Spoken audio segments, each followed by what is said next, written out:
திண்டிவனத்தை அடுத்த ஓங்கூரில் தண்டவாளத்தில் ஏற்பட்ட விரிசல் காரணமாக சென்னை எழும்பூர் புதுச்சேரி பயணிகள் ரயில் நடுவழியில் நிறுத்தப்பட்டது.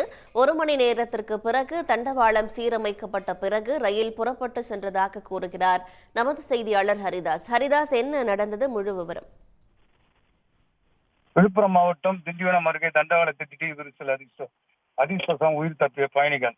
1 மணி நேரத்துக்கு மேலாக ட்ரெயின் வழியில் இருப்பதால் பயணிகள் அவதி. தண்டவாளத்தில் சரி செய்யும் பணியில் ரயில்வே ஈடுபட்டு வருகிறார். சென்னையிலிருந்து இன்று காலை 6 மணிக்கு 1000க்கும் மேற்பட்ட பயணிகளை ஏற்றிக்கொண்டு பாண்டிச்சேரி ரயில் திண்டிவனம் நோக்கி வந்து கொண்டிருந்தது. திண்டிவனம் அருகே உள்ள ஓங்கூர் தண்டவாளத்தில் திடீரென அதிகப்படியான சத்தம் கேட்டதால் இன்ஜின் டிரைவர் உடனடியாக ரயிலை நிறுத்தினார்.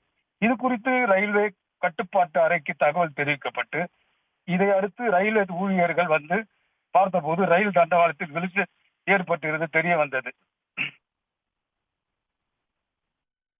மேலதிக விவரங்களுக்கு நன்றி ஹரிதாஸ்.